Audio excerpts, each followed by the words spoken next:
When I was a kid, I just played games because I had fun playing them. Nowadays, I have to decide whether or not I think a game could even be fun before I give it a shot.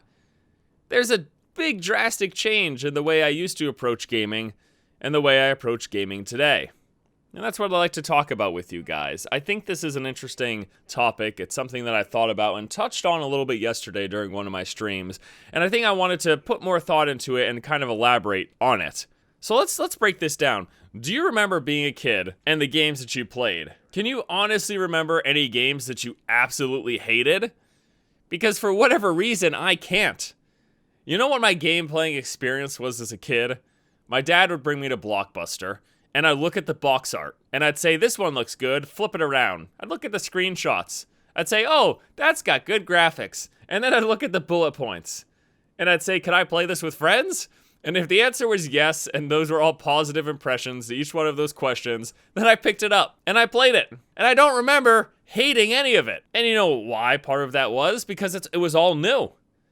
I mean, when I look back on Lemmings, I know that game gets revered, but nowadays, if I play Lemmings, I'd be like, this is dumb. These guys just walk back and forth. I'm going to blow that guy up every once in a while. Okay. When I was a kid and everything was new, all games that I played were fun and exciting because I hadn't experienced them before.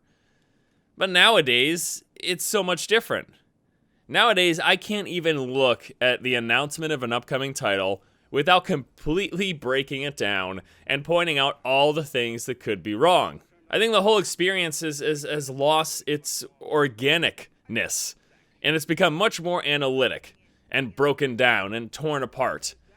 Now, of course, part of that has to do with what I am doing here. I am on the internet talking about video games, and for whatever reason, there are some of you out there who want to listen to what I have to say about them. So giving my opinion comes with analytics. I've got to break it down and take it apart in order to rebuild it in my head and explain to you guys how I feel about the bits and pieces that make up a game. But when I'm just picking up games at Blockbuster with my dad there and making sure, I don't get ones that are too violent.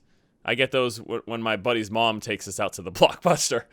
It was a different experience. It was a completely different experience. It was a new experience. And I want to talk about today why I think this happens and the process. There's no doubt in my mind, of course, that part of this just comes with age. Or more precisely, part of this just comes with experience. You know how they say that as you get older, you get more cynical? It's more so that as you get older, you get more experience. And that can lead to cynicism. It can lead to other things, though, depending on your perspective on life. Yeah, paradigm shifts and all. But yes, as we experience and play more games, the new games that come out are less fresh, they're less exciting.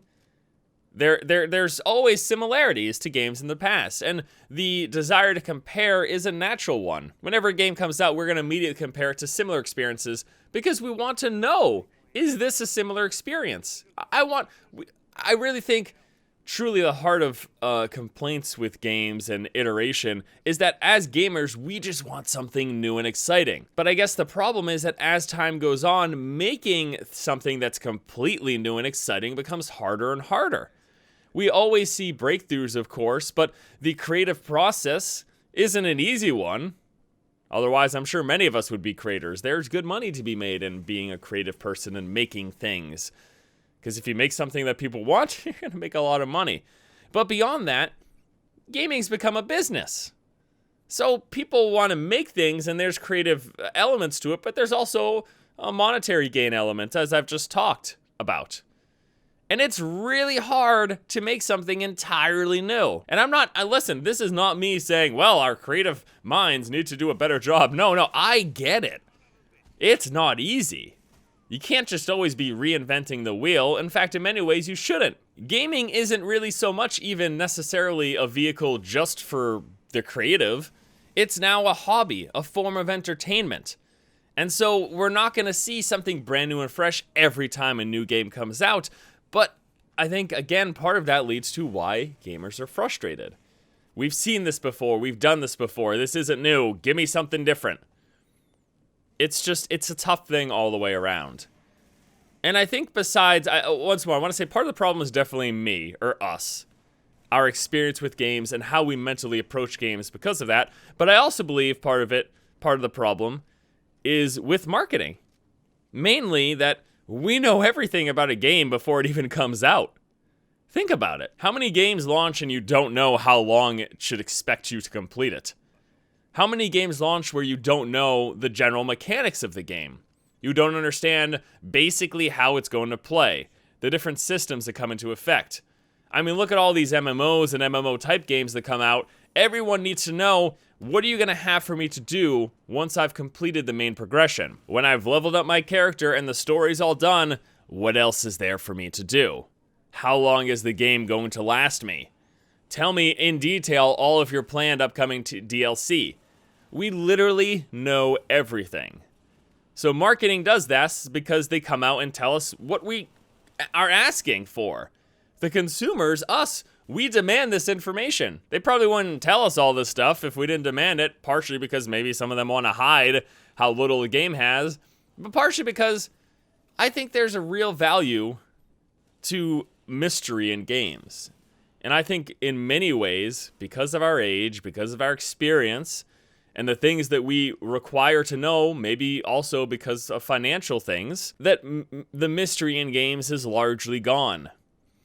You know, a lot of people say you're always chasing that first MMO experience. If you've ever had an MMO experience in your life, in many ways, it is the pinnacle of the multiplayer online gaming experience. For me, that was really World of Warcraft.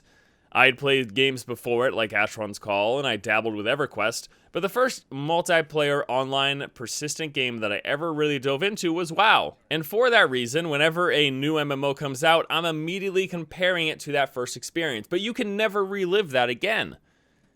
Why? Well, in many ways, because that was your first time. It was your first time stepping into a big, expansive, open world. You didn't understand it. And hey, there's other people joining with you in this adventure. Now again, for me, that's WoW. For some people, that is Asheron's Call or EverQuest or Ultima Online or any number of additional games. But not even just to focus on MMOs. The first time you ever experience an expansive RPG, or the first time you ever experience an RTS, or the first time you ever experience a platformer. Those will always be the games that you hold up the highest in your head, because everything was new, fresh, and exciting. And as we see more and as we experience more, things progressively become less new, fresh, and exciting. And we need those amazingly creative people to invent an experience that we haven't even thought that we wanted. But as I mentioned earlier, that's hard. And that's not something you're going to be getting every year. Certainly not. Maybe every 5 years, maybe every 10 years. Heck, we're still really waiting for someone to make the next WoW. And I don't mean to repeat what WoW was, but to make the next massive MMO experience that takes the world by storm, that everyone really basically falls in love with. But that's not easy. It really hasn't been done since WoW. And they're still resting on their laurels, as they should. They're making a ton of money. I don't blame them. But we're always desiring and wanting that new experience, and I think the frustration that we have comes from that not always being delivered. Until, you know, the next Minecraft comes along, the next WoW comes along, the next truly innovative experience that kind of hits a mass market. At the end of the day, though, I think there are things that we can do to kind of remedy, we'll call this an issue, to remedy this issue. I think one of the first things is to just avoid game coverage pre-launch. As I talked about, a lot of mystery is taken away from games because we know everything about it before we even sit down with it. In fact, in many cases, you can play the game for 10s, 20s, hundreds of hours before it even launches, thanks to all the betas and early access that exist nowadays. So maybe if you can help it, avoid games coverage before launch. You know, still be an informed consumer if that's important to you. If you don't just have money to throw around and you don't really care if you spend $60 and not really end up loving a game, be an informed consumer, read reviews, but avoid a lot of pre-release coverage if you can.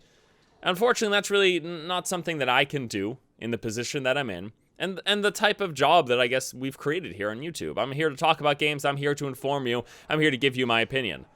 So I am in a position where I am breaking things down, and I am talking about them prior to launch. But maybe for you, maybe that's a solution for you. I think another solution is maybe just we could enjoy games for what they are. We're always going to compare, but maybe not make that the first and foremost thing in our mind when playing a game. Oh, this is so much like that other game that I played. Look, ultimately, I have fun gaming. I love gaming. If I didn't, I wouldn't be doing this anymore. You know, I'd go find another job. I'd go find another career. I'd go find something else to pay the bills, to keep the lights on. But this is what I love doing, and I'm fortunate enough to be able to make a living off of it, so I'm going to keep doing it. And I do love gaming. I think that I just enjoy it differently than when I did when I was a kid. And I don't know that that's necessarily a bad thing, but I thought it was something worth talking about. I thought it was something worth pointing out. And I'd like to know what you guys think about this. Depending on how long you've been alive on this planet, or another planet, I guess. I don't know who's listening to this. Depending on how long you've been alive and how many games you've experienced, how do you feel this process has been for you? Is gaming today the same as it was when you were younger? When you first started playing games? Is your first RPG in your mind better than any RPG you've played after it? It seems to be the case for many, but I'd like to know what you guys think. And you know, these videos are a lot of fun for me to make. I like talking with you guys about subjects pertaining to gaming and giving you my opinions. And I think today was a particularly interesting day because it's kind of gray outside. It's raining. You might be able to hear it in the background. And I'm sort of in this mood where I'm waxing nostalgic. That's a cool term, wax nostalgic. I'm thinking about things. I try not to do that often, though. I don't want to pull anything. All right, guys, thank you so much for watching. Please, of course, as always, be sure to leave your comments in the discussion box below, or you know what I'm saying. Hope you all have a wonderful afternoon. Hope you enjoy some games today. And until next time, I'll see you later.